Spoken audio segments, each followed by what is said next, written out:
We have just walked across the show floor and stopped by the Demerbox booth. I met RJ. How are you doing, buddy? Good, buddy. Nice to meet you. It's good to meet you too. Glad to have you guys at the show. It's so good to have you guys as one of the sponsors of the Hunters Extravaganza. And I spend a lot of time at the TTHA main stage, and I keep watching this video over and over and over again with this this speaker in a tank of water, and then it comes up. And so I want to hear the story behind Demerbox. Like, how did it come to be? So it's funny enough, it's kind of a long story, but I'll kind of cliff note it for you. Okay. So our original owner, who's actually no longer involved in the business, he was and still is a photographer and videographer on the set of Survivor's, lead audio technician. Oh, wow. So, you know, most people know Survivor, and with the show, when they're going to film, it's always in different, you know, weather, you know, channels, you know, hot, cold, Yeah. you know, snowy, whatever, any condition. And they would always bring, you know, their bows, a JBL, whatever, and they would always die because, you know, sand would get in it, water would get in it, whatever. Photographers and videographers use Pelican cases to carry their equipment because it's so expensive. Yeah. So what he did one day is he looked down, saw a case about this size, and was like, I'm gonna drill a hole into this and put a speaker in it. And that's kind of the origin story of how it was made. Yeah. Fast forward a little bit, he put it on Kickstarter. That's where Zach Brown found it.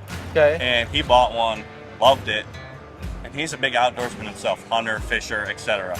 Invested in the company. Fast forward a little bit more, he brought his friend in, Troy Link, who also wanted to invest in it, and James, his name is James Demer, the original owner, wanted to go his separate way, did his own thing. They parted, and Zach and Troy took over. And kind of fast forward a little bit, next step, you know, that's where, you know, we started to see that there's a real market for this product. Yeah. Based upon, you know, a multitude of things. And we kind of just ran with it, and now this is what you see what it is. So quick, tell us about this speaker. Obviously, it is a speaker. You can control the volume, the power, it's Bluetooth, all that kind of stuff. But tell us about what's unique about it and, you know, how cool it is. Tell us some of the features. So a lot of people ask me, like, what's the difference between us and Turtlebox, right? They're our main competitor. They have a good product, but ours is different in other ways, right? So right off the bat, you see, people always say, what is this hole? So it's just a port, and what a port allows in terms of quality of sound is airflow to come through, creating a better, deeper, crisper bass and a quality of sound, right? So Zach, being an owner and a musician, he understands sound. he was like, hey, this is important to us. Yeah. And we all agreed, so we made this. So obviously outside of that, from what you can't see, the dry storage. So you can put your phone, wallet, keys, you can put a phone insert in there, put your pistol in it, whatever. You can also charge your devices in and out. And we're also made in the USA, so it's super important to us, you know, in this day and age that we're a product made in the United States. And that means we're fully serviceable, right? So essentially, it's this whole backplate comes off, and if there's any issues, we can fix it. Yeah. Meaning, it can all be fixed. Exactly. So, and the only issues we truly have is after 5 to 7 years, people will say, I need a new battery, it's shot. Oh, so wow. Send it to us, we're out in South Florida.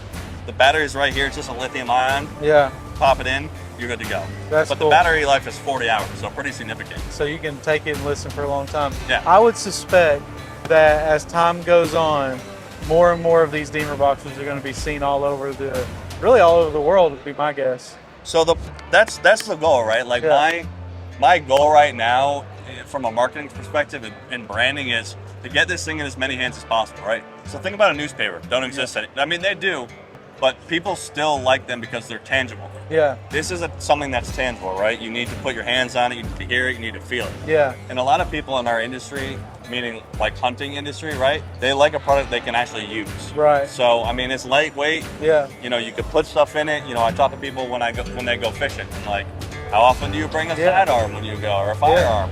They're like, all the time. I'm like, where do you put it? They're like, it's on the dash, not a great place. I'm like, there you go. Yeah. Well, RJ, we really appreciate it, man. Thanks for taking some time to tell us a little bit about Demerbox. And we would encourage you to come out to the Hunters Extravaganza and check them out. We're here today from 3 until 8 p.m. Back again Saturday from 9 until 7. And then Sunday we'll be here from 10 a.m. until 5 p.m. right here at the Fort Worth Convention Center, Fort Worth, Texas.